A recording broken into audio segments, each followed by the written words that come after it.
Hola, hola a todos queridos amigos, oyentes y seguidores, muy bienvenidos a un nuevo encuentro con la historia, muy bienvenidos a un nuevo episodio 221, ya la verdad es una locura pensar todos los temas que hemos desarrollado ya dentro del podcast en estos casi 5 años de desarrollo, ¿no? Así que bueno, gracias por estar ahí, un episodio súper especial porque lo estamos grabando desde Roma, estamos en un viaje, en esta alianza que hemos hecho junto a Aliv, ¿no? Un viaje académico entre Historia en Podcast Academia y Aliv a una experiencia de aprendizaje de italiano inmersivo en la Puglia. Particularmente ahora estamos en Roma, así que estamos grabando este episodio desde el cuarto del hotel. Así que realmente felices de poder llevarle un encuentro más con la historia, y en este caso la historia de la emperatriz Sisi, porque no sé si saben, hace apenas unos días subí que estaba ordenando mi biblioteca, subí a nuestras redes sociales, Historia en Podcast, en Instagram, subí que estaba ordenando mi biblioteca y encontré ahí un libro que leí desde muy pequeño, ¿no? Titulado Sisi y el rey de Baviera, ¿no? De la escritora francesa Evelyn Lalemant. Y pregunté ahí en redes sociales si querían un episodio sobre la emperatriz Sisi, y estallaron los mensajes, ¿no? Una locura. Y a eso le sumamos que hablamos también hace poquito aquí en Historia en Podcast sobre la historia del imperio austrohúngaro, ¿no? Así que digo, bueno, prometí en ese episodio hablar de Sisi, subí la historia a Instagram, me dijeron, sí, dale, metele, vamos para adelante nomás, así que le llegó el turno a Sisi. Pero antes que larguemos, siempre la invitación a que nos sigan en nuestro Instagram, ¿no? Ahí tenemos toda la información de nuestros viajes, de nuestro teatro. Vamos a estar ahora, 10 de octubre de 2025, en Café Berlín, ahí en la Ciudad Autónoma de Buenos Aires, 9 de noviembre en Estudio Teatro en la ciudad de Córdoba, en mi querida Córdoba capital, así que los espero ahí también. Y vamos a estar en octubre también con un curso sobre Edad Media. Y atención, porque se vienen muchas novedades para noviembre, y les recuerdo también la invitación a que se unan a esta experiencia. Pidan información, al menos tenemos el itinerario colgado todo en nuestra web y en nuestro Instagram, a nuestra experiencia histórica, cultural, a la España andaluza. En febrero de 2025 ahí estaremos recorriendo Córdoba, Granada, Sevilla, Toledo, y cerramos con Madrid. Así que todos invitados para todos los proyectos que emanan de Historia en Podcast, para que puedan seguir contribuyendo al crecimiento de este espacio. Así que, dicho todo esto, vamos con Sisi. ¿Qué hay detrás de la emperatriz Sisi, ¿no? ¿Cuánto conocemos sobre su vida? Porque cuando escuchamos el nombre Sisi, a muchos se nos debe aparecer ahí una postal, ¿no? Casi de un cuento de hadas, qué sé yo, no sé, imagino vestidos de seda, joyas, los salones, los valses vieneses, ¿no? El cabello largo que parecía no terminar nunca, un rostro angelical, inmortalizado, ¿no? En las películas de Romy Schneider, ¿no? Bueno, esa emperatriz joven, dulce, casi etérea, una princesa de ensueño que millones de personas imaginamos, ¿no? Y me incluyo ahí también. Pero detrás de esa postal casi perfecta se esconde una historia bastante diferente, ¿no? Una historia muy distinta, una vida que parece escrita por Shakespeare, ¿no? O por cualquier otra pluma brillante de la dramaturgia, porque incluye pasión, incluye rebeldía, incluye tragedia, incluye muerte.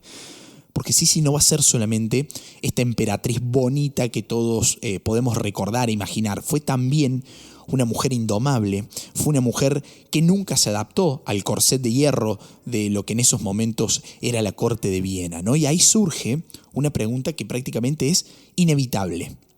¿Quién fue la verdadera Sisi? ¿Fue esa princesa de película? ¿Fue una joven rebelde atrapada ahí en un imperio decadente, condenado a terminarse? ¿Fue una mujer libre que se adelantó a su tiempo? ¿O fue un alma herida que quizás jamás nunca haya encontrado la paz que deseaba, ¿no? Bueno, vamos a iniciar este viaje para entender toda esa historia. Y antes, una aclaración, porque hay cuestiones de trasfondo, sobre todo de corte político, en las cuales no voy a profundizar, ya que tenemos un episodio sobre la historia del Imperio Austrohúngaro. Así que si quieren entender ese trasfondo, escuchen ese episodio 214 de Historia en Podcast, en donde analizamos hace poquito nomás la historia del Imperio Austrohúngaro. Ahora sí, hecha esa aclaración, vamos a avanzar. Porque antes de ser ese mito que todos imaginamos, Sisi fue una chica de campo. Fue una chica de campo que termina vistiendo, portando sobre su cabeza una corona prestada. Su nombre en realidad era Isabel Amalia Eugenia de Wittelsbach. Nació un 24 de diciembre de 1837 en Múnich, en el famoso Palacio del Duque Maximiliano. Era de sangre real, sí, lo debemos aclarar desde el inicio, pero de una rama menor de los Wittelsbach. Su padre, Maximiliano de Baviera, el duque Max, como se lo conocía, era un noble bastante excéntrico, que es un tipo ahí que tocaba la lira, la cítara, perdón, no la lira, la cítara, que viajaba con artistas circenses, que odiaba toda esa estructura del protocolo real. Bueno, su madre, Ludovica de Baviera, era hija del rey Maximiliano I y soñaba con casar, con lo que en esa época se denominaba casar bien a sus hijas, ¿no? Era una casa con un contraste muy marcado, ¿no? Un padre bohemio, podemos decir, y una madre obsesionada con la etiqueta. Vaya mundo para nacer y para convivir y para crecer. Y Sisi, en ese contexto, no va a crecer sola. Fue la cuarta de 10 hermanos de la familia Wittelsbach. Y ojo, porque esa cantidad de hermanos le va a dar todo ese entorno bullicioso, libre, casi caótico, ¿no? Los más cercanos para ella fueron Elena, la famosa Nené, apenas 2 años mayor que ella, de la cual vamos a hablar mucho en este episodio, y Carlos Teodoro, con quien compartía excursiones, juegos, toda esa pasión por la vida al aire libre, bueno, esa libertad de andar de niño, ¿no? También va a tener una relación muy cercana con María Sofía, que más tarde sería la reina de las 2 Sicilias y que pasaría a la historia como la heroína de Gaeta por resistir la invasión italiana. Es decir, Sisi no era una hija aislada, ¿no? Va a crecer en una tribu ruidosa de príncipes, de princesas, ¿no? Cada uno con su destino político bastante diferente, ¿no? Pero con una infancia compartida en ese castillo de Possenhofen, como se llamaba su residencia, digamos, de vida. Y como les decía recién, la dinámica familiar tenía estos contrastes, ¿no? El padre, el duque Max, que fomentaba la libertad, los juegos, la música popular bávara, ¿sí? Y en la otra vereda de la familia, la madre, Ludovica, que intentaba inculcar los modales de la corte, trataba de seguir la estructura de la etiqueta y el rigor de Viena, no el rigor en el sentido absoluto, porque, insistimos, no era una familia real de primera línea, pero sí un rigor en definitiva que buscaba emular esas etiquetas de corte. Y esa tensión intrafamiliar entre el padre bohemio y la madre estricta hizo que Sisi viviera en un ambiente a medias, ¿no? Un ambiente noble, sí, pero mucho más informal y campestre que lo que podía ser cualquier otra familia noble europea de las grandes cortes del continente. O sea, podríamos decir que en Possenhofen, la casa de Sisi, no se respiraba ni el mármol ni el oro de los grandes palacetes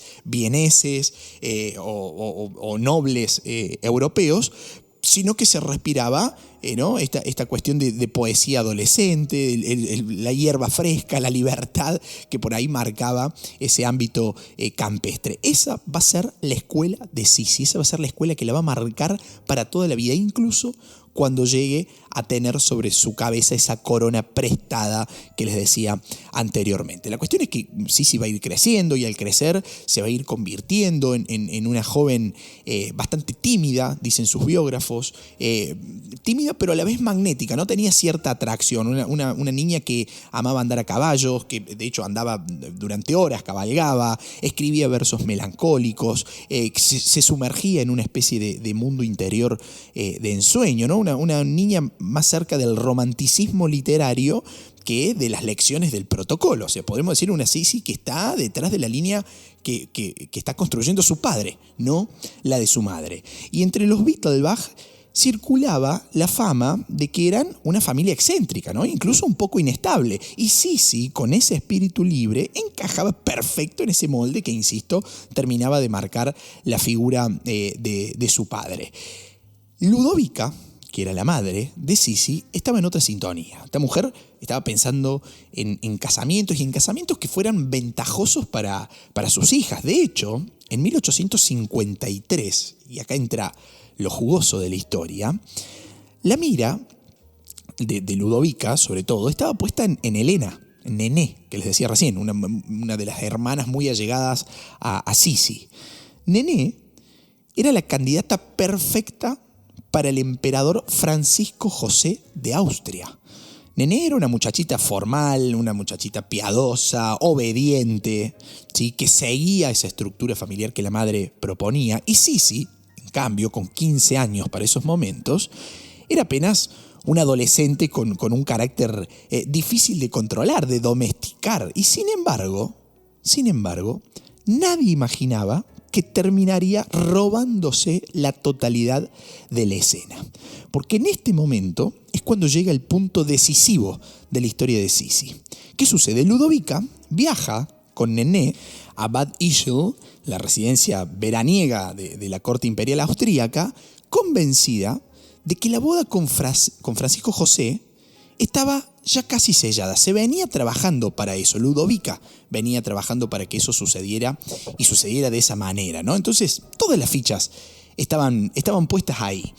¿Qué pasó? Como compañía, casi como relleno de comitiva, diría, lleva a Sisi. Ludovica decide llevar a Sisi a ese viaje. Nadie, absolutamente nadie, sospechaba de que esa decisión de llevar a Sisi iba a terminar de cambiar de una vez y para siempre, diría, la historia del imperio austríaco. Escuchen esto porque la verdad es que la escena es casi de película, ¿no? Corre el verano de 1853, Bad Ischl, este lugar elegante, una villa en la Alta Austria, rodeada de montañas, convertida ahí en la residencia veraniega de la familia imperial. Ahí va a ser en donde, entre paseos, entre bailes, entre banquetes, se estaba preparando este acontecimiento verdaderamente importante dentro del imperio austríaco, que era el cumpleaños número 23 del emperador Francisco José.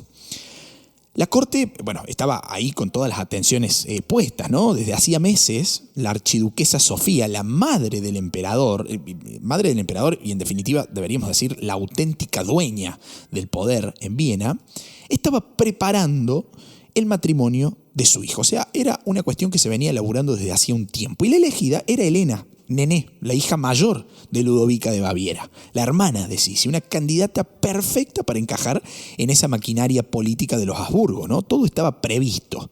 El matrimonio no solamente era, en esos momentos, una cuestión sentimental, esto lo hemos dicho muchísimas veces en Historia en Podcast, sino que era una jugada política tendiente a reforzar a diferentes tipos de alianzas, ¿no? En este caso, una alianza con Baviera. Y la duquesa, Ludovica, viaja, como les decía recién, con Nené, rumbo a Bad Ischl, y como compañía lleva a su hija menor, lleva a Isabel, lleva a Sisi, de apenas 15 años. Una Sisi tímida, con trenzas largas, con vestidos sencillos, porque ella no iba como candidata, no iba casi como un adorno, como una hermanita que estaba acompañando al gran día de su hermana mayor, y nadie sospechaba que su presencia iba a cambiar absolutamente todo. El día del cumpleaños, ahí la corte, imagínense ustedes, ¿no? Estaba de gala. Francisco José aparece ahí con su uniforme de húsar impecable, con decoraciones brillando en el pecho, todo lustroso, un tipo divino. Y bueno, la expectativa ahí era clara, ¿no? Ver a Nené y confirmarla como prometida. De esa forma se cerraba el asunto y la boda ya estaba sellada. Y ahí ocurre la escena que parece sacada de una novela romántica, ¿no? Porque entra Nené, perfecta, elegante, con todos los modales, exactamente lo que Sofía, la madre del emperador, había soñado y había planeado para su hijo. Pero al lado, casi escondida, aparece Sisi. Una Sisi adolescente de 15 años que no se esfuerza por impresionar, ¿no? Tímida, nerviosa, pero con una frescura que está contrastando abiertamente con toda la rigidez del lugar, del ambiente. Y Francisco José, que debía posar la mirada en Nené, ante esa aparición, se queda helado. Dice que fue cuestión de segundos, que sus ojos se desviaron desde Nené y se fueron hacia Sisi, y ya no volvieron. Ahí Francisco José vio en Isabel algo totalmente distinto. Vio espontaneidad en un mundo que estaba cargado de apariencias. Vio vida en una corte que respiraba absolutamente protocolo. Ese chispazo va a ser inmediato. Sofía lo notó, de hecho. Ludovica lo notó. Toda la sala lo notó. Y con ese cruce de miradas, la estrategia, esa estrategia que venía tejiendo Ludovica, que venía tejiendo Sofía, tambaleó. Una estrategia de años se fue al suelo como un castillo de naipes. Y Francisco José eligió esa decisión trascendental, fundamental en su vida, la eligió con el corazón y no con la conveniencia política. Rechazó a la candidata oficial, rechazó a Nené y se inclinó por la menor, por la inesperada. Se inclinó por Sisi. Dicen que los segundos en que Francisco José clavó la mirada en Isabel cambiaron absolutamente todo, ¿no? Pero claro, pensémoslo también, ¿no? Qué sé yo, si pensamos con el argumento de época, el tipo tendría que haber ido con el armado político de fondo. Pero fue por el lado del enamoramiento, el enamoramiento de un emperador, ¿sí? Que consideraba que el camino a seguir debería haber sido ese.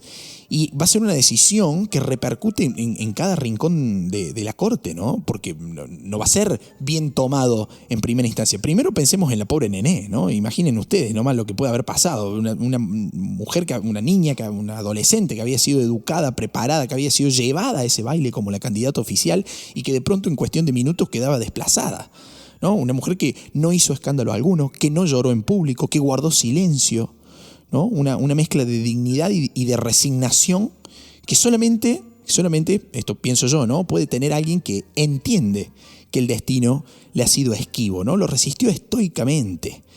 Su lugar se borró sin que ella hiciera absolutamente nada y así lo aceptó. Bueno, con Sisi pasa lo mismo, ¿no? Sisi estaba desconcertada, tenía apenas 15 años, había llegado como acompañante y de golpe se encontraba en el centro de todas las miradas. No va a ser una aceptación inmediata como cuentan las leyendas románticas, ¿no? Ella va a dudar, se va a sentir abrumada, no soñaba con coronas, no soñaba con ese mundo de corsé y de estructura férrea que marcaba la corte de Viena. Ella soñaba con libertad, con caballos, con aire fresco, con poesía romántica. Pero la insistencia de Francisco José y sobre todo la fuerza de los acontecimientos la van a arrastrar. Al final va a terminar aceptando, tal vez sin medir del todo el peso que ese sí iba a tener para su vida, ¿no? Otra que va a quedar descolocada fue Ludovica, la madre de Sisi, digo, y de Nené. Ella había jugado todas las fichas por Nené y de repente la pequeña, la inesperada, la que pasaba desapercibida, termina siendo la elegida. No va a ser fácil de procesar ese hecho tampoco, pero ¿cómo quejarse, no? En definitiva, su hija, aunque no la que pensaba, iba a terminar siendo emperatriz. Era todo un orgullo, sí, no hay dudas de eso, pero con un dejo de desconcierto, porque la que habían elegido, la que habían educado, la que habían amaestrado para ese mundo, termina siendo dejada fuera de juego, ¿no? Y por último, la archiduquesa Sofía. Esa va a ser otra historia fuerte, la suegra poderosa, ¿no? La mujer que había planeado todo con precisión al punto exacto cada uno de los elementos y momentos de esa elección, termina viendo cómo el emperador, cómo su hijo le desarmaba la estrategia delante de todos. Se dice que en público sonrió, pero que en privado nunca lo perdonó. ¿Sí? Desde el instante mismo en que Francisco Fernando elige a Sisi y no a Nené, en que desautoriza a su madre en público, desde ese instante nació la tensión que iba a marcar toda la vida de Isabel en Viena, toda la vida de Sisi en Viena. Una suegra que jamás aceptó del todo a esa muchachita tímida que había osado alterar los planes que ella había fraguado durante años, ¿no? En fin, el compromiso se termina anunciando, se anuncia de hecho pocas semanas después de la fiesta de cumpleaños de Francisco Fernando. Europa despierta con la noticia que nadie había visto venir, ¿no? Una jovencita tímida de Baviera que había llegado como simple acompañante iba a terminar convirtiéndose en la emperatriz de Austria, ni más ni menos. Era el inicio del cuento de hadas, ¿no? Pero un cuento de hadas que muy pronto se iba a transformar en una jaula, porque claro, detrás del romance había todo un contexto, ¿no? Había toda una historia. Francisco José gobernaba desde 1848, lo van a poner en el trono con apenas 18 años de edad tras las revoluciones que incendiaron a Europa, ¿no? Las revoluciones liberales, sobre todo la de 1848, que también le dedicamos ya un episodio aquí en Historia en Podcast, y va a ser un tipo que necesita una consorte que suavice un poquito su imagen de emperador de hierro, ¿no? Y Sisi, con su naturalidad bávara, con un aura de libertad, parecía una pieza que iba a encajar perfecto para enamorar al pueblo austríaco, ¿no? Solo que nadie, ni Sofía, ni Ludovica, ni el propio Francisco José, adivinaba que esa libertad iba a chocar de frente con el engranaje más duro del continente europeo, que era el protocolo de los Habsburgo. Pero antes de meternos a esta parte de la historia, los voy a invitar a asistir a la boda de Sisi y del emperador Francisco José. Un viaje a una historia de época, ¿no? Imagínenselo, absolutamente todo en sus mentes, hasta la musiquita de fondo. Vamos a ver cómo fue ese día. Ese día fue un día lunes, inusual para una boda, pero el que es emperador se casa cuando quiere y con quien quiere, ¿no? Por más que la madre le hubiese preparado otra candidata, bueno, eso ya lo sabemos. Le decía, lunes 24 de abril de 1854. Ese día, Viena había amanecido con olor a incienso, con olor a fiesta. Ahí, la Augustinerkirche, esa iglesia gótica que está pegada al Hofburg, donde los Habsburgo escuchaban la misa y literalmente la traducción es cripta de los corazones, ¿no? Porque ahí es en realidad hasta el día de hoy la cámara funeraria que alberga 54 urnas que contienen los corazones de varios miembros de la Casa Habsburgo. Bueno, esa iglesia, la Augustinerkirche, se va a llenar de flores, se va a llenar de cintas, se va a llenar de cirios, y afuera las calles están adornadas con, qué sé yo, con guirnaldas, con banderas, todo el murmullo popular. Adentro de la iglesia también había murmullo, que era el murmullo de la corte, que sabía que no era una boda más, ¿no? Un emperador de 23 años que se estaba casando con una chica de 16, porque sí, ya había cumplido los 16 para el momento de la boda, esta joven Sisi, una chica que hasta hacía nada estaba galopando por Baviera sin saber manejar un abanico de etiqueta, ¿no? Y de repente se estaba convirtiendo en emperatriz. Acá hay una pregunta, a mi criterio, muy, muy importante, ¿no? ¿Qué va a ser de Nené en este contexto, ¿no? ¿Fue Nené a ese casamiento? Sí, Nené estuvo en primera fila, y no fue por obligación, sino que fue por protocolo, fue por entereza personal. Fue vestida con sobriedad, sostuvo la mirada. Es más, a su lado estaba Ludovica, la madre de ambas, que acompañó con esa mezcla de orgullo porque una de sus hijas se estaba casando con el emperador de Austria, y hasta con cierto desconcierto porque la elegida no había sido la elegida del emperador, digamos, ¿no? Sofía, la archiduquesa, también estuvo presente, la madre del novio, impecable, con control de cada detalle, ¿no? A ver, si Sofía no había podido cambiar la novia, bueno, al menos iba a asegurar que la ceremonia de casamiento de su hijo fuera perfecta, ¿no? Ahora, otro punto importante acá, porque venimos mencionando a Ludovica y a Sofía, pero también están los padres de los novios. No los hemos mencionado, hemos hablado mucho de Ludovica y de Sofía, pero ¿qué pasó con los padres? Bueno, el padre de Sisi, el duque Maximiliano de Baviera, ya les he dicho, tenía fama de excéntrico, que prefería pasar los días cazando, tocando música con campesinos, cabalgando por los Alpes, antes que estar metido ahí en las intrigas cortesanas, ¿no? Bueno, esa misma actitud va a hacer que no viajara a Viena para la boda de su hija. No es que no quisiera Sisi, al contrario, tenía una relación muy, muy afectuosa con ella, sino que detestaba toda esa parafernalia, toda esa etiqueta imperial. Quien sí la acompañó, como bien dijimos, va a ser su madre, Ludovica, y su hermana Nené. En cambio, el padre de Francisco José, el archiduque Francisco Carlos de Austria, sí va a estar en la boda de su hijo, pero va a estar, como casi todo en su vida, de manera desdibujada, ¿no? O sea, formalmente estuvo en la boda, estuvo sentado en su sitio de honor, pero no va a jugar ningún papel relevante. Toda la influencia, todo el protagonismo iban a recaer en su esposa, la archiduquesa Sofía. Era ella quien llevaba las riendas de la familia, en todo sentido, ¿no? Puertas adentro y puertas afuera, e incluso llevaba las riendas del destino político, ni más ni menos que de su hijo. Ahora, en cuanto al cortejo en sí, podemos decir que va a ser un cuadro casi de solemnidad, ¿no? Francisco José va a entrar ahí por el pasadizo que conecta el Hofburg con la iglesia, con uniforme blanco de gala, con el porte de quien está mandando ni más ni menos que a un imperio, y sin embargo, Cuentan sus biógrafos que esa mañana este muchachito de 23 años,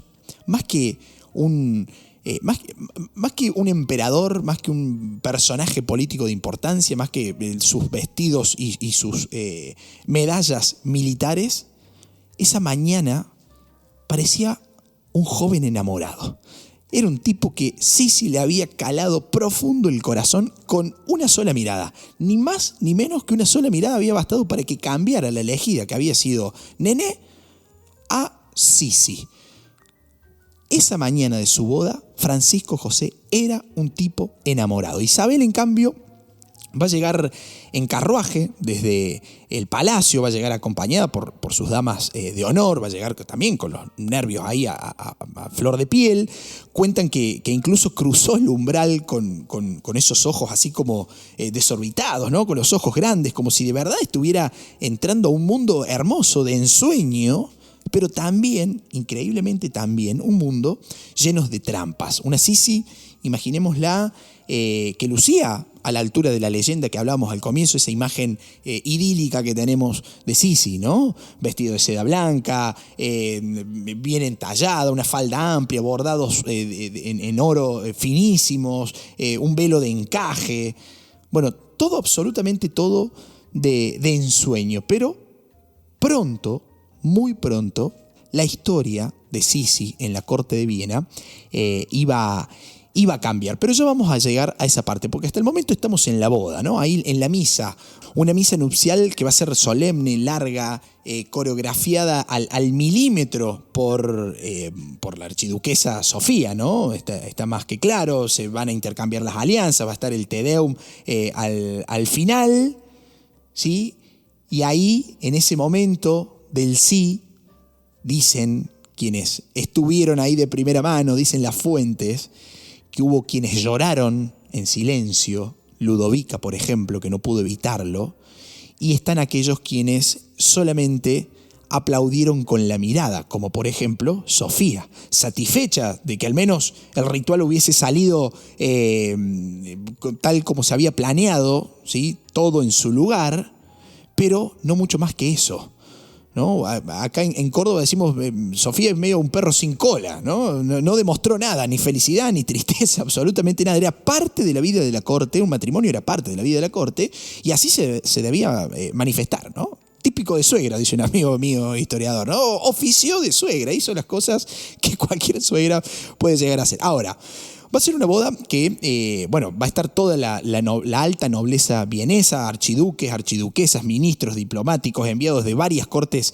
germanas, italianas. No va a ser una cumbre de coronas extranjeras, pero sí una sala llena de representantes que estaban tomando nota absolutamente de todo lo que estaba sucediendo ahí adentro. En Viena, en el pueblo vienés, vamos a decir, literalmente se tiró la casa por la ventana, ¿no? Salió la ciudad completa a la calle, balcones con colchas, con banderas, con ventanas abiertas, con niños sobre los hombros. Cuando la pareja, cuando los novios salieron a una ovación triunfante, los va a cobijar, los va a arropar ahí, ¿no? Como si fuera un manto popular. El emperador saludó con una leve inclinación. Sisi, bastante tímida, dice que se aferró al ramo ahí. Imagínenselo, ¿no? Apretó el ramo como lo único que tenía cerca para descargar toda esa tensión y sonrió, y con eso alcanzó, ¿no? Después va a venir el banquete en el Hofburg, todo ahí, el lujo imperial, con el gran baile, con los valses de Strauss, con uniformes que crujían ahí, con las sedas que estaban presentes en ese gran salón, con parqué, con platería brillante, con mesas que parecían interminables, brindis, etcétera, etcétera, etcétera. Ludovica iba a recibir felicitaciones por lo que había sido la boda de su hija. Sofía se va a asegurar que cada paso que diera Isabel en ese baile fuera guiado por damas tremendamente experimentadas. Va a haber fuegos artificiales, va a haber iluminaciones en las plazas, en los bulevares. Va a haber absolutamente todo. Incluso hasta monedas conmemorativas de ese casamiento existieron. O sea, después de esto va a venir la noche de bodas, ¿no? Donde Viena va a saber ser discreta, ¿sí? La corte se va a retirar rápido, ¿sí? Y al día siguiente los diarios empezaron a hablar de la novia bávara. Y hablaron de la novia bávara, de Sisi, con cierta ternura, ¿no? Con algo de conmoción también. ¿Sí? Va a haber presentaciones oficiales a los días siguientes, va a haber saludos desde el balcón, va a haber una mudanza paulatina a las estancias imperiales, que estuvieron tremendamente controladas. Adivinen por quién. ¿Quién habrá controlado esa mudanza de la Nobel pareja a las estancias imperiales? Estimo que han adivinado, ¿no? Ni más ni menos que la suegra. Ahí estaba Sofía nuevamente controlando todo. Y de esa forma se sellaba el contrato. ¿Sí? El contrato nupcial estaba ya absolutamente sellado. Pero la vida real recién estaba empezando. La luna de miel, ¿sí? Se la van a pasar ahí con escapadas al Palacio de Luxemburg, ese retiro entre lagos ahí, donde por fin la joven pareja podía respirar sin el murmullo constante de la etiqueta de la corte austríaca, ¿no? Si uno dice que si uno congela ese día de ese paseo, de esa luna de miel en Luxemburg, ve la postal perfecta, ¿no? Un emperador radiante, una adolescente convertida en mito, una madre que no lo iba a perdonar, ¿sí? Una Europa que estaba aplaudiendo, ¿sí? Es más, hay ruidos de fondo, ¿no? Está la corte, la suegra, la salud de Sisi, las exigencias de una corona que no iba a dar tregua alguna. Por eso, lo que sigue es tremendamente importante en la historia de Sisi, porque termina la boda, pero empieza la vida real, como les decía recién, ¿sí? Y en lugar de encontrarse con un matrimonio romántico, la joven Isabel, la joven Sisi de apenas 16 años, lo que halló fue ni más ni menos que una jaula de oro. Ese palacio de Hofburg, con sus salones interminables, con sus pasillos helados, poco a poco se fue convirtiendo en una prisión. Lo que realmente mandaba ahí no era ni ella, ni siquiera el emperador, era la figura de la suegra, la temida archiduquesa Sofía, una mujer de carácter férreo, una mujer convencida de que el trono se sostenía con disciplina, se sostenía con protocolo, se sostenía con etiqueta. Sofía vigilaba absolutamente todo, desde la forma en la que Sisi caminaba hasta cómo tenía que hablar, cómo tenía que vestirse, incluso cómo tenía que criar sus hijos. Porque claro, como es natural pensar, después de la boda y de la llegada a Viena, pronto van a llegar también los hijos, ¿no? La primera van a ser en 1855, una niña llamada Sofía, igual que su poderosa abuela. Un año más tarde va a venir al mundo Gisela, en 1856. ¿Saben quién decidió los nombres de estas dos primeras hijas de Sisi? Exactamente su suegra. ¿Sí? No solamente va a decidir los nombres, sino que también va a decidir su educación y hasta dónde iban a dormir. Porque la joven emperatriz, la joven Sisi, va a quedar reducida al papel de espectadora de su propia maternidad. Todo lo va a controlar su suegra. En 1858, en plena visita triunfal a Budapest, Sisi va a dar a luz a su tercer hijo, Rodolfo, el tan esperado heredero varón, y en 1868 iban a ser la menor, María Valeria, a la que llamaban en la corte, la denominaban la húngara, porque Sisi decidió criarla en su refugio de Hungría, lejos de las garras de la archiduquesa Sofía, que ya le había robado las dos primeras hijas. Pero ya vamos a llegar a esa parte en Hungría. O sea, en total, 4 hijos, 3 niñas y un varón. Pero desde el principio, la maternidad de Sisi va a ser un campo de batalla. Su suegra le arrebata las 2 primeras, como le decía recién, a Sofía y a Gisela, y se encargó personalmente de la crianza de estas 2 niñas. Imagínense, cualquiera de ustedes, ¿no? Si son madre, padre, que tu suegra se lleve a tus 2 primeros hijos y que los críes, les decida el nombre, la educación, cómo vestir, todo, absolutamente todo, que te secunde al papel de simple espectador de tu paternidad o de tu maternidad, como es el caso de Sisi. A ver, es fácil de imaginar lo que puede estar pasando por dentro de la cabeza de esa muchachita. A ver, una suegra entrometida, una estructura cortesana muy fuerte, una Sisi que no estaba hecha para ese mundo, ¿no? Ella venía de Baviera, venía de una infancia en contacto con la naturaleza, que cabalgaba libre ahí por los Alpes, que pescaba en los lagos, que corría sin que nadie la corrigiera, y de pronto se encuentra atrapada en un universo donde todo estaba regulado. Desde cómo sentarse, cómo sonreír, cuánto tiempo debía permanecer en un salón, cómo bailar, etcétera, etcétera. Cómo criar a sus hijos y cómo no criarlos. Porque de hecho, cuando la suegra se lleva a las dos primeras hijas, prácticamente Sisi no las ve más, ¿no? No es que no las ve más por decisión propia, sino que por decisión de la propia Sofía. Sisi tenía apenas muy poco tiempo de permiso para ver a sus propias hijas, y eso va a ser una herida temprana, una de las primeras heridas dentro de la vida de Sisi en la corte vienesa, que nunca va a cicatrizar, que nunca va a cerrar. Entonces, su rebeldía empezó a notarse muy rápido. Sisi detestaba esa etiqueta, se negaba a cumplir las reglas fijas, duras de la estructura imperial austríaca, ¿no? Se negaba a cumplir la etiqueta al pie de la letra, se refugiaban, no sé, en los viajes que se empezaron a hacer cada vez más frecuentes a medida que Sisi cada vez fue empeorando su relación con la corte. ¿Sí? Se refugiaba en cabalgatas, volvió a cabalgar de manera asidua, de manera prolongada en el tiempo. ¿Sí? Una Sisi que empieza a obsesionarse por su belleza, que empieza a obsesionarse por el deporte. ¿Sí? Les decía, cabalgatas extensas durante horas, rutinas de ejercicios inéditas para la época. Se sometía a dietas súper estrictas, todo para mantener una figura esbelta que se va a terminar convirtiendo en parte de lo que es la leyenda de Sisi, ¿no? Y ese contraste era brutal, una emperatriz que debía ser el símbolo de la rigidez cortesana y al mismo tiempo una joven que buscaba desesperadamente respirar, ¿sí? Vivir, ser un poquito libre. Y entre esas dos fuerzas, ¿sí?, estaba ni más ni menos que la omnipresente figura de Sofía, que jamás le permitió olvidar que en Viena la corona no se llevaba solamente en la cabeza, sino también como un peso en los hombros. Ahora, es loco pensar que a esta misma persona, a esta misma Sisi, la corte la miraba con fascinación y al mismo tiempo con la lupa que buscaba los detalles mínimos.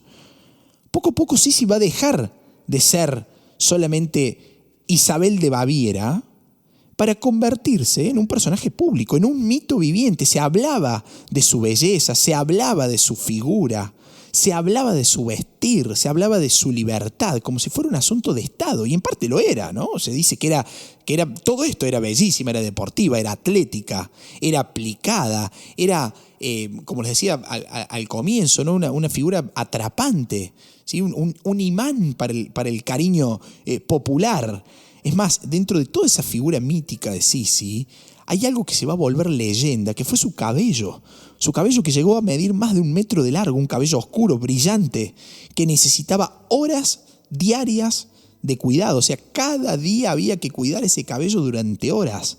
2 o 3 doncellas trabajaban para ella, para la joven Sisi, durante toda la mañana entera para peinarlo, para mantenerlo perfecto. Ese pelo era una corona natural, dicen los biógrafos de Sisi, ¿no? Era símbolo de su juventud, de su vitalidad.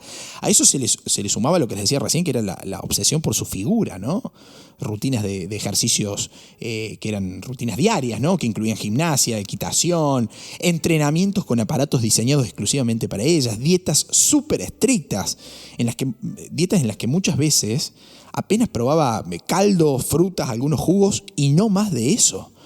Sisi quería mantener una cintura diminuta, una cintura que en definitiva va a terminar asombrando, ¿no?, a cronistas, a pintores, y la verdad lo logró, ¿no? Se dice que los vestidos se ajustaban a un corsé de 50 centímetros, una medida inverosímil, ¿no?, incluso para los estándares del siglo XIX.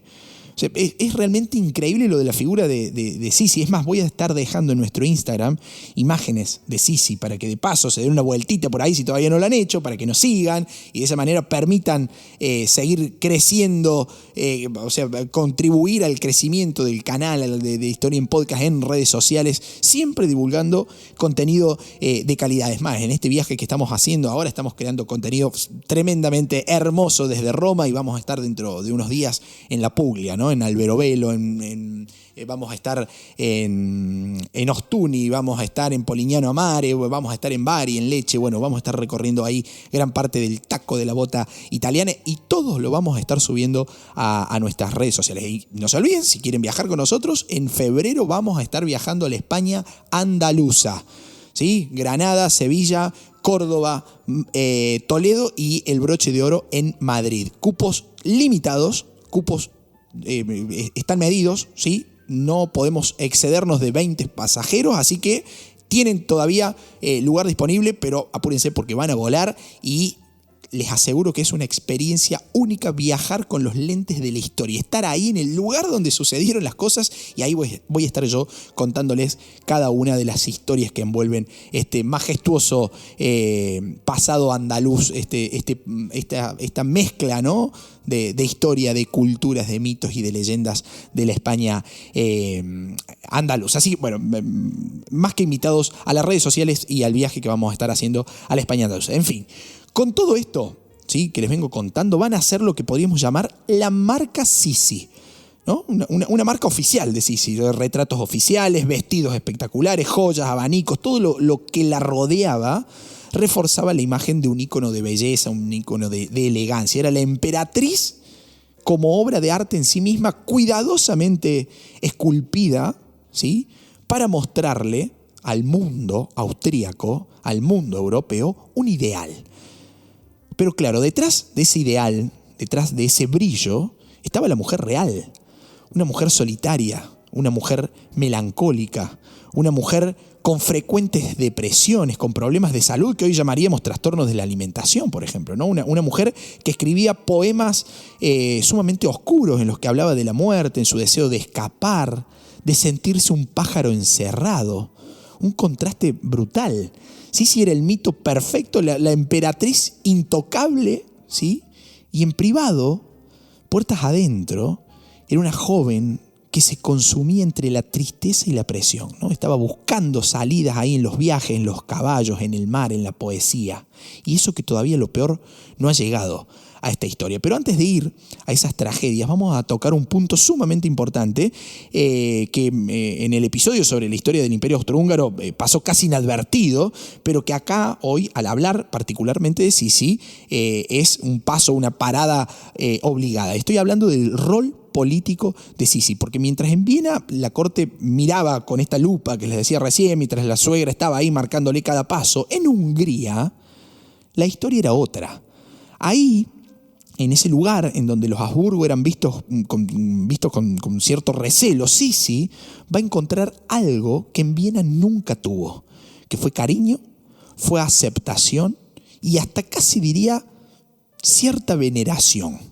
Ahora, ¿por qué? Porque Sisi se interesó de verdad por los húngaros, aprendió su idioma, se rodeó de los aristócratas magiares, escuchó sus quejas frente al centralismo de Viena, en un imperio donde Francisco José representaba toda la rigidez alemana, ¿no? Ahí la mano dura. Sisi aparecía como un puente, como alguien capaz de poder comprender la identidad húngara. Y esa cercanía no va a ser solamente una cercanía sentimental, va a tener un impacto político monumental. En 1867 el imperio estaba tambaleando tras derrotas militares y presiones internas, y va a ser entonces cuando se va a negociar el famoso compromiso austrohúngaro, que va a terminar dando origen a la famosa doble monarquía, ¿sí?, al imperio austrohúngaro, a Austria y a Hungría convirtiéndose en dos reinos unidos bajo la misma corona, compartiendo ejército, compartiendo política exterior, pero con autonomía interna. Y en esas negociaciones Sisi va a jugar un rol clave. Ella va a ser la que insistió ante su marido, la que intercedió a favor de los húngaros y la que en definitiva termina presionando para que se aceptara la incorporación de Hungría a la corona austríaca. ¿Sí? Ella va a hacer todo lo posible. No va a ser la arquitecta legal del acuerdo, pero va a ser, en definitiva, la mediadora emocional y la mediadora política que ayuda a torcer la balanza a favor de la creación de este imperio austrohúngaro, ¿no? Y el resultado va a ser histórico, va a ser un imperio renovado, un imperio que iba a sobrevivir hasta la Primera Guerra Mundial, porque si no tenía los días contados para el año 1867. Por eso en Hungría, hasta el día de hoy, Sisi es recordada como su reina, ¿no? Cuando viajaba a Budapest, la recibían con ovaciones, la veneraban, como les decía recién, casi como una santa laica, ¿no? Para los magiares, Sisi no era la emperatriz lejana de Viena, era la mujer que los había defendido, era la mujer que hablaba su lengua, era la mujer que les dio dignidad en un imperio que generalmente solía aplastar a los húngaros. O sea, en cierto modo, Hungría va a ser el único lugar donde Isabel se sintió verdaderamente reina. No por protocolo, no por deber, sino porque ahí la amaban. Y ese amor, en medio de una vida de presiones y de soledades, fue quizás su mayor refugio. Si hasta aquí Sisi parecía vivir entre la jaula dorada de Viena y el aire fresco que encontraba en Hungría, lo que vino después fue directamente un rosario de tragedias que la van a marcar para siempre. Por eso les decía recién, antes de entrar a las tragedias, es importante analizar el peso político de Sisi en la unión de Austria con Hungría, ¿no? Pero las tragedias definitivamente van a llegar a la vida de la emperatriz. La primera bofetada del destino le va a llegar bastante pronto. En 1857, durante un viaje oficial a Hungría, Sisi va a insistir en llevar con ella a su hija Sofía, de apenas 2 años, ¿sí? Niña que, insisto, estaba bajo la crianza de la abuela, o sea, de la suegra de Sisi. Ella insiste que quiere tener a su hija y la quiere llevar con ella a Budapest.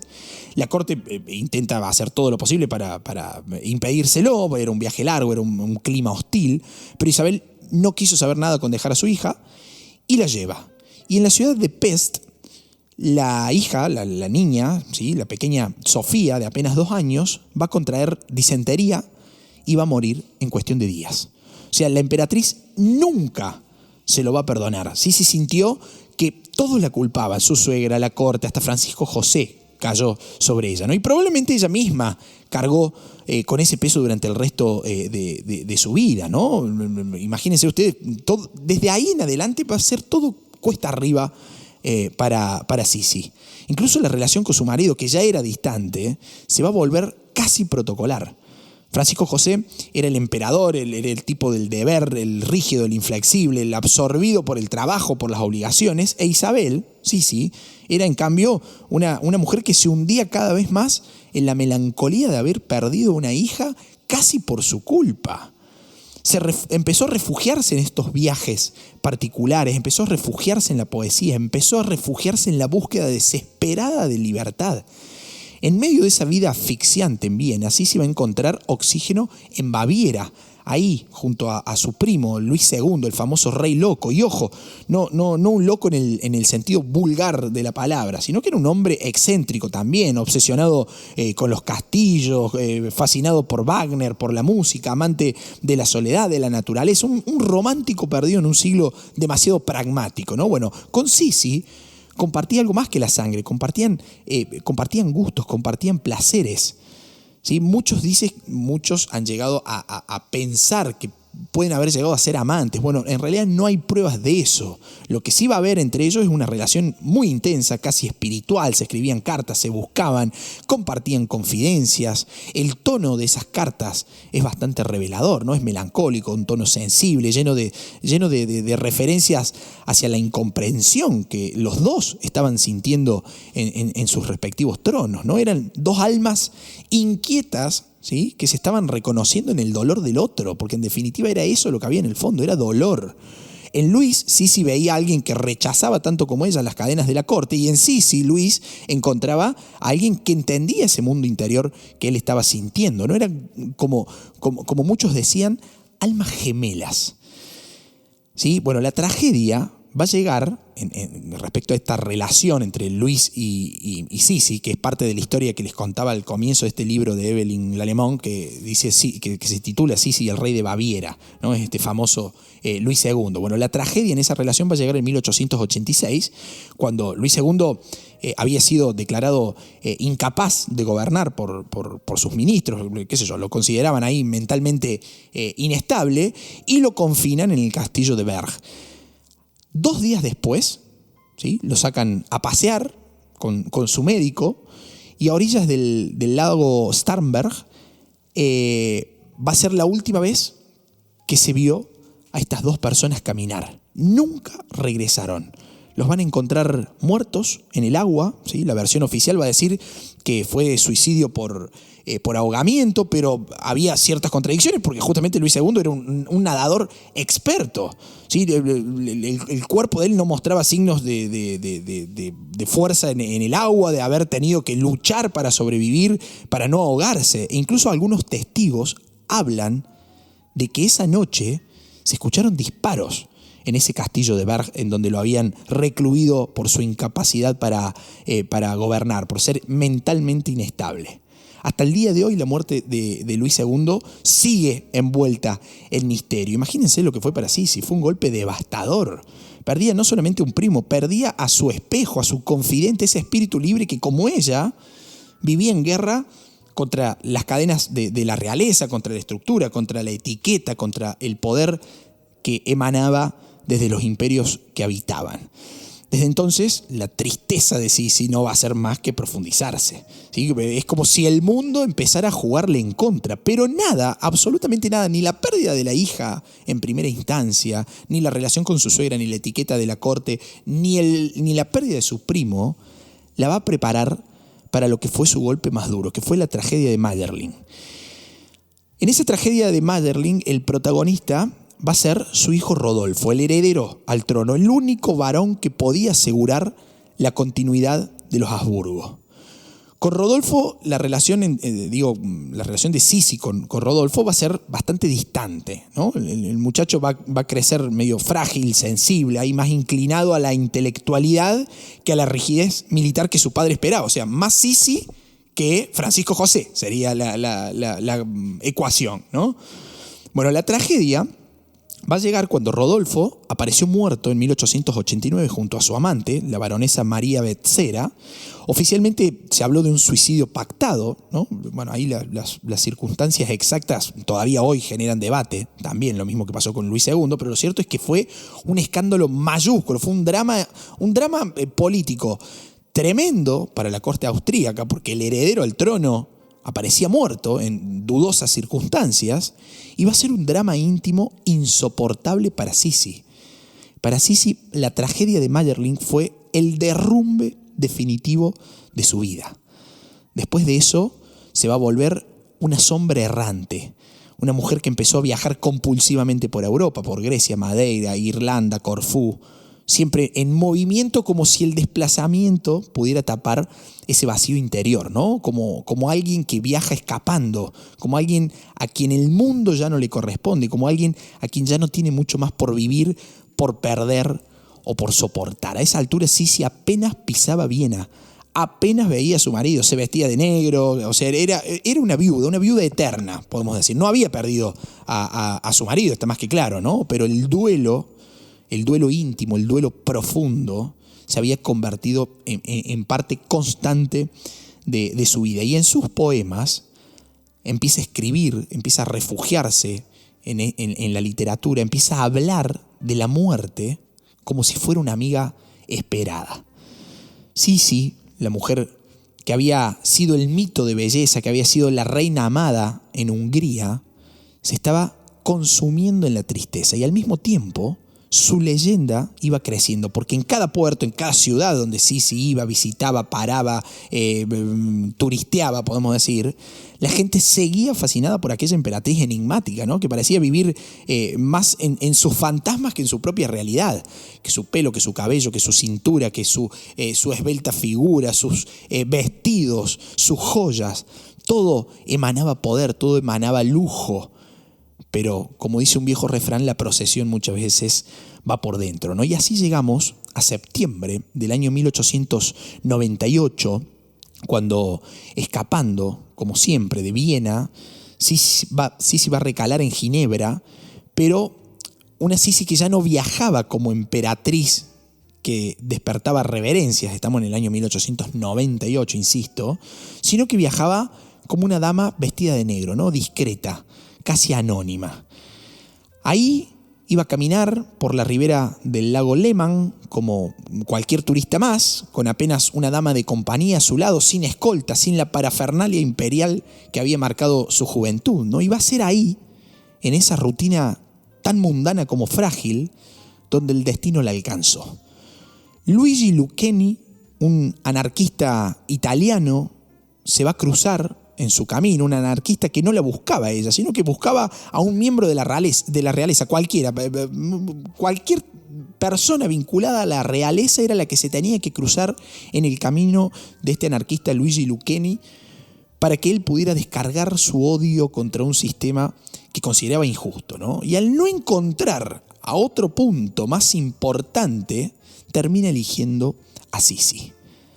La pregunta acá es inevitable. ¿Por qué un anarquista italiano quiso matar a la emperatriz del Imperio Austrohúngaro? ¿Qué tenía que ver Sisi con sus enojos, con sus reclamos, con su furia?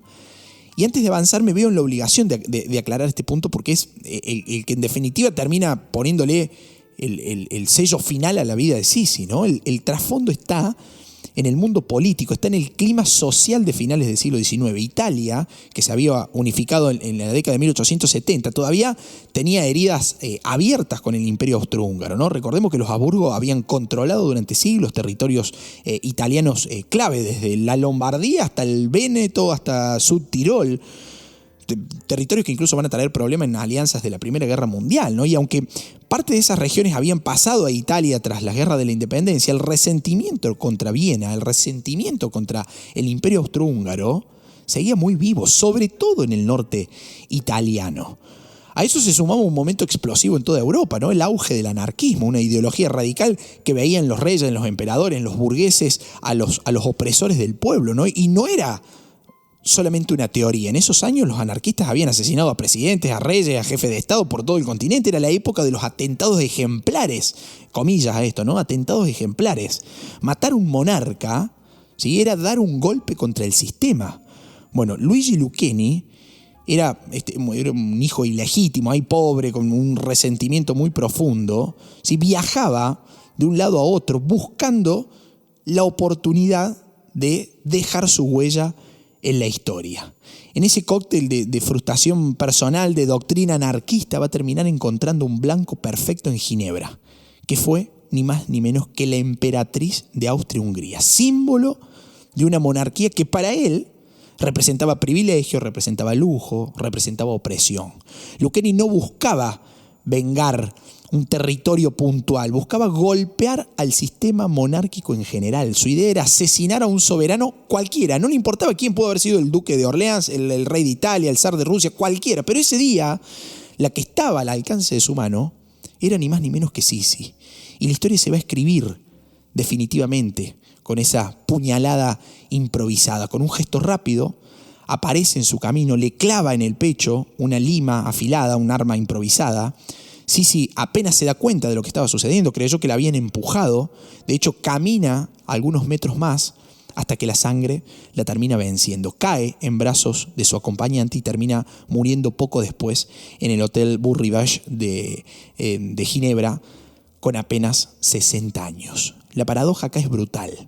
La emperatriz más bella, la mujer que había sido un mito viviente en Europa, termina muriendo como una viajera más, sin corte, sin pompa, sin protección.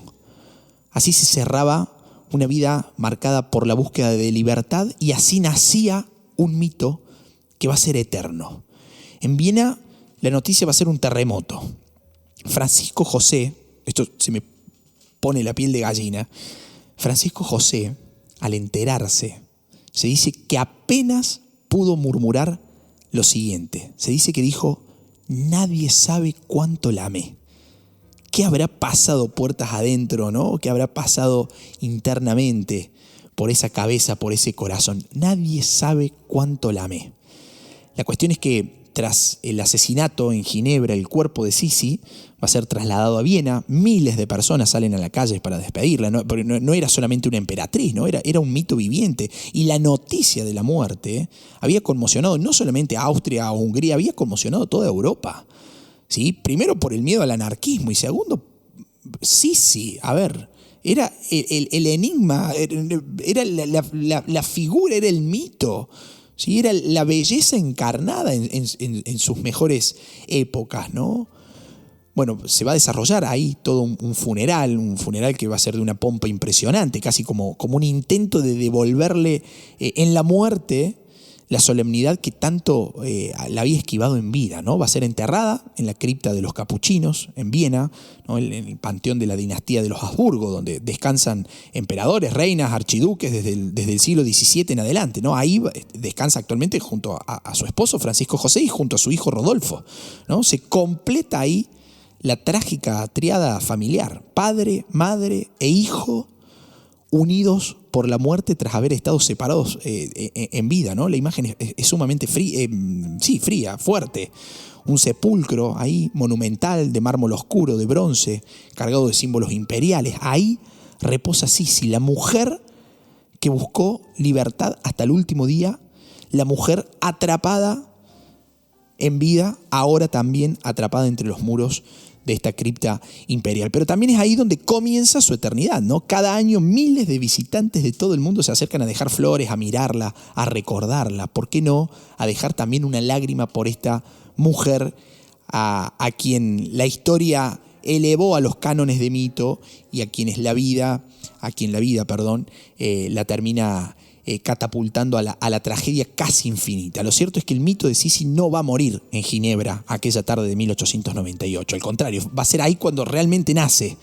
¿Sí? La emperatriz que en vida se sintió tan atrapada, tan incomprendida, se va a convertir después de su muerte en una figura universal. En los años 50 el cine se va a encargar de darle un rostro para siempre, lo decía al comienzo del episodio, ¿no? El de Romy Schneider, esa famosísima trilogía de películas sobre Sisi que la pinta como una princesa de cuento, ¿no? Dulce, enamorada, con vestidos fastuosos, con un amor idílico por Francisco José. Va a ser un éxito arrollador esta tríada de películas, ¿no? Una Europa devastada por la Segunda Guerra Mundial en los años 50 que necesitaba volver a creer en la fantasía, en la monarquía como algo amable, en la posibilidad de un final feliz. Y así, la Sisi real, la mujer melancólica, rebelde, errante, termina quedando tapada bajo una montaña de tul, de valses y de sonrisas. Pero como pasa con los grandes mitos, esa no va a ser la única lectura. Cada generación reinventa a Sisi. Los austríacos la miran como un símbolo nacional. En Hungría sigue siendo su reina. Los historiadores la ven como una mujer que no encajaba en el corsé de su tiempo, una mujer obsesionada con el control de su cuerpo, con su libertad, con huir de un destino que no había elegido. ¿Sí? Los feminismos actuales la rescatan como alguien que aún sin saberlo desafió a un mundo que le exigía obediencia y sumisión al extremo, ¿no? ¿Va a ser víctima del poder Sisi? Bueno, sin duda, creo yo. ¿Va a ser precursora de otra forma de ser mujer? También. Y esa tensión es quizás lo que la mantiene viva, ¿no? Lo que mantiene al mito de Sisi viviente hasta el día de hoy y que ha hecho que muchos de ustedes solicitaran y pidieran este episodio sobre la historia de Sisi. Y así cerramos con la historia de una Sisi que perdió batallas íntimas, que perdió seres queridos, que perdió la vida a manos de un anarquista, pero ganó algo más fuerte, ganó la inmortalidad del mito. Porque en cada generación, la emperatriz que quiso ser libre vuelve a despertar la pregunta: ¿qué pasa cuando un alma salvaje queda atrapada en un palacio?